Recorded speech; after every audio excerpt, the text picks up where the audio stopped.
Если у вас медленно работает YouTube, мы подготовили для вас инструкцию, как обходить блокировки. Вы найдете ее внизу в описании под этим видео.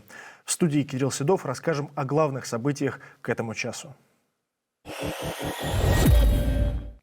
В крушении самолета Embraer азербайджанских авиалиний погибли по последним данным 38 человек. 9 выживших в авиакатастрофе россиян были этим утром доставлены в Москву спецбортом МЧС. Самолет с ними приземлился в аэропорту Жуковский. 6 человек находятся в тяжелом состоянии. Телеграм-канал «База» опубликовал кадры из салона самолета, сделанные незадолго до крушения. На них видно, что часть крыла Embraer повреждена, на нем зияет дырка. В салоне при этом уже выпали кислородные маски. Согласно одной из самых популярных версий крушения, самолет был сбит чеченскими системами ПВО. Об этом активно пишут Z-блогеры.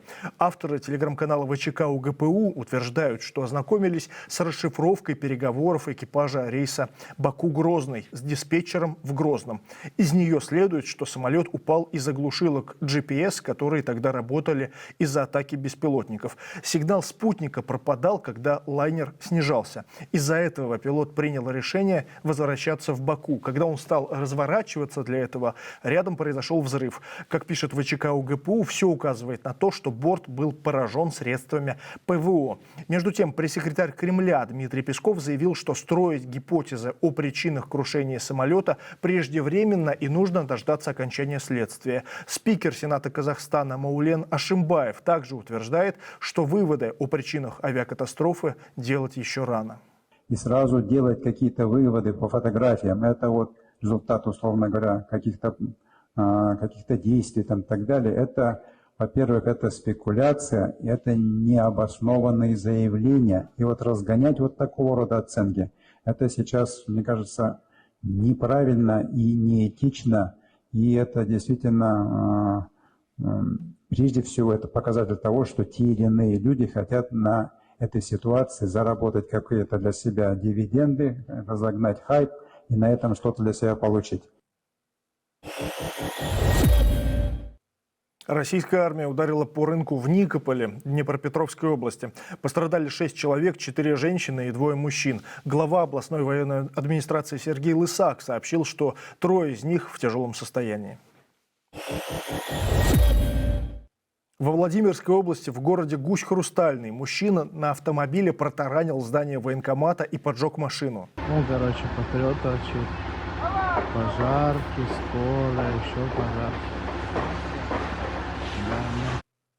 О происшествии рассказал мэр города Алексей Соколов. По его словам, мужчина сначала протаранил ворота забора, а затем въехал в двери главного входа в здание. Он назвал мужчину очередной жертвой украинских мошенников. Соколов уточнил, что пожар потушен, а подозреваемый задержан и дает показания полиции. Против него возбудили уголовное дело об умышленном повреждении имущества. Об этом сообщили в Следственном комитете. С 13 декабря в России произошло не менее 50 поджогов по просьбе телефонных мошенников. Это подсчитало издание «Медиазона». Нападениям подвергались банки, полицейские машины, отделение почты и МФЦ. Разлив мазута из-за крушения танкеров в Черном море объявит чрезвычайной ситуации федерального уровня. Об этом сообщает Интерфакс со ссылкой на главу оккупированного Крыма Сергея Аксенова. Решение планируют принять на комиссии, которую соберет глава МЧС Александр Куренков. После этого на ликвидацию последствий выделят средства из федерального бюджета. Между тем, спасателям и волонтерам, которые очищают пляжи Кубани от загрязнения, не хватает техники для работы. Об этом сегодня пишет газета «Ведомости» со ссылкой на заявления представителей власти и экспертов. По их данным, средства для ликвидации последствий, сорбенты и спецпокрытия есть, но для их применения нужна федеральная поддержка. Кроме того, они отмечают, что мазут и загрязненный грунт необходимо вывозить так, чтобы не нанести вторичный экологический ущерб. А для размещения мешков с грунтом необходимо больше специально оборудованных площадок. Напомню, что с момента крушения танкеров в Керченском проливе прошло уже больше недели. Накануне в Краснодарском крае объявили режим чрезвычайной ситуации. Губернатор региона Вениамин Кондратьев в среду заявил, что выброс нефтепродуктов, цитата, «затянулся и не прекращается».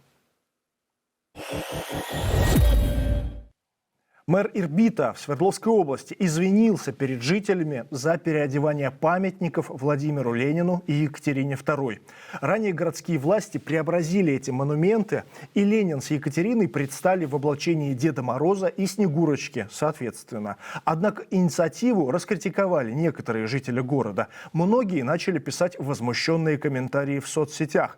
После этого мэр Николай Юдин объявил, что наряды Деда Мороза и Снегурочки с памятников снимут. Хочу еще раз подчеркнуть. Переодев памятники Екатерине II и Ленину в новогодние костюмы, мы стремились лишь создать у ирбитчан и гостей города предновогоднее, праздничное настроение. И сейчас считаю, что мы не оскорбили ни память Екатерины II, ни Ленина. Вместе с тем, чтобы не обострять ситуацию и не провоцировать никого на необдуманные поступки, принято решение сегодня костюмы снять. Это все новости к этому часу. На прощание поставьте лайк и подпишитесь. И оформите подписку на наш канал в Телеграме. Наши выпуски можно смотреть и слушать там. Увидимся. Пока.